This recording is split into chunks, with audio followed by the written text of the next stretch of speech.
Bismillahirrahmanirrahim. Assalamualaikum warahmatullahi wabarakatuh. Wilujeng enjing sadayana sampurasun. Patepang deui sareng Bapak Yanuar Yusuf dina pelajaran bahasa Sunda khususna kanggo kelas 10 SMA Full Day Al Muhajirin. Dina pertemuan ayeuna insyaallah Bapak bakal ngabahas materi anu anyar nyaeta ngeunaan laporan kegiatan. Jadi ya pas beres pembahasan dongeng ayeuna pembahasan anu anyar nyaeta ngeunaan laporan kegiatan. Mangga kanggo hidup sadayana sapertos biasa umargi taya buku paket janten sadayana anu dijelaskeun atawa diterangkeun dina pertemuan atau materi ayeuna ku hidup ditulis dina buku catatan. Sareng pek absenan nya nulis dina kolom komentar channel YouTube Bapak ku cara nuliskeun nami lengkap sareng kelasna masing-masing.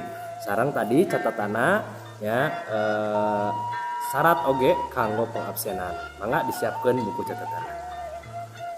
Oke, nah dina bab laporan kegiatan ieu urang bakal diajar kumaha carana ngadamel laporan kegiatan atawa lamun misalnya hidup di organisasi mah nya osok terang istilah LPJ atawa laporan pertanggungjawaban. Nah, LPJ laporan pertanggungjawaban ieu teh sami jeung laporan kegiatan.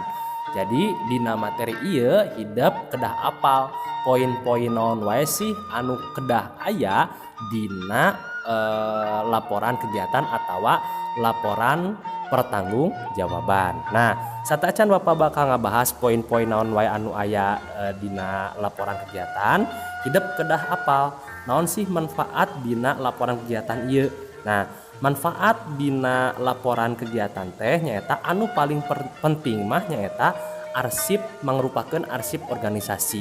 Nah, jadi hiji lembaga atawa hiji organisasi lamun misalnya henteu gaduh nu disebut laporan kegiatan atawa laporan pertanggungjawaban berarti dipertanyakan tah tentang keorganisasiana atawa tentang kelembagaanana. Nah, jadi salah sahiji syarat bahwa ieu teh organisasi atau bahwa ieu teh lembaga pasti gaduh anu disebut laporan pertanggungjawaban atawa laporan pertanggungjawaban. Nah, ya gitu. Nah, langsung wae naon wae sih anu kedah aya dina laporan kegiatan. Nah, ya. Dina laporan kegiatan anu kedah aya kahiji nyaeta bubuka. Nah, bubuka teh nyaeta eusina minangka panganteur pikeun mawa anu maca kana pasoalan nu rek dilaporkeun. Nah, eta anu kahiji ya. Jadi poin anu kudu aya dina laporan kegiatan anu kahiji teh nyaeta bubuka. Anu kadua nyaeta waktu jeung tempat kegiatan. Nah, waktu mah berarti nya waktu ya misalnya teh tanggal sabaraha kegiatanana gitu ya sampai tanggal sabaraha sareng jam sabarahana dugi ka jam sabarahana. Nah, eta waktu. Terus tempatna ya misalnya teh di mana. Nah, itu kudu dijelaskeun. Anu katilu nyaeta pamilon.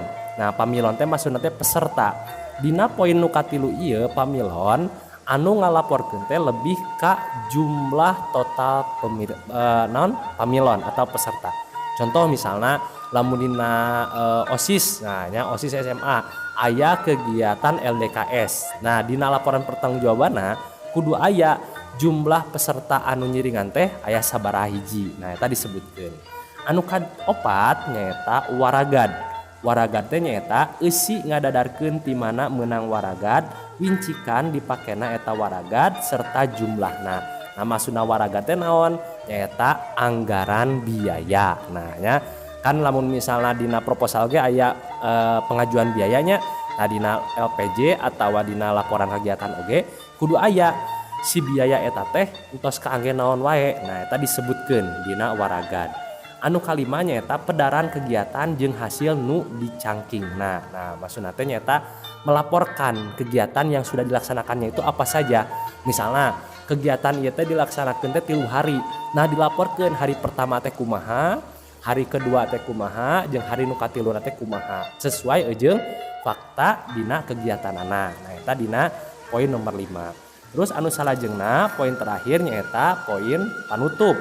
Nah, dina panutup ieu mah nyaeta eusina mangrupa pungkasan laporan atawa eusina bisa kacendekan saran jeung kadaling rasa tumarimana nu nyusun laporan ka sakumna pihak anu geus ngarojong kana kagiatan. Jadi intina dina panutup mah eusina teh nyaeta kesimpulan ya, terus ngahaturkeun nuhun kana sagala anu naon sagala pihaknya anu tos ngalancarkeun dina eta kegiatan eta dina panutup. Jadi sakali deui poin-poin anu kudu aya dina laporan kegiatan nyaeta kahiji bubuka, kadua waktu jeung tempat kegiatan, katilu pamilon atau peserta, kaopat waragad atau biaya nya anggaran yang sudah keluar, nu kalima pedaran kegiatan jeung hasil nu dicangkingna maksudna teh kegiatan setiap harina dijelaskan, anu terakhir nyata panutup. Nah dina panutup teh dijelaskan kesimpulan kumaha eta kegiatan sareng haturkeun nuhun ka pihak-pihak anu tos ngalancarkeun kana eta kagiatan. Nah satos tadi dijelaskan ngeunaan poin-poin naon wae anu kudu aya dina laporan kegiatan, sateuacan hidup nyusun laporan kegiatan, hidup kudah apal heula langkah-langkah dina rancangan laporan. Nah, jadi dina laporan teh teu tiasa sagawaya langsung nulisnya, tapi aya langkah-langkah atau lengkah-lengkah dina nyieun rancangan laporan. Nah, naon wae sih langkah-langkah nyieun rancangan laporan teh? Nah, ya, kahiji, nah ya, nu kahiji tangtukeun jeung identifikasi kasan tukangna ngalaksanakeun eta kegiatan. Nah, jadi tentukeun heula apa sih latar belakang dilaksanakan itu kegiatan. Nah, itu nu kahiji. Anu kadua tangtukeun jeung identifikasi tujuan atawa maksud ngalaksanakeun eta kegiatan. Anu katilu identifikasi kejadian-kejadian penting anu kalaksanakeun. Anu kaopat susun rupa-rupa informasi anu kacangking nalika ngalaksanakeun eta kegiatan.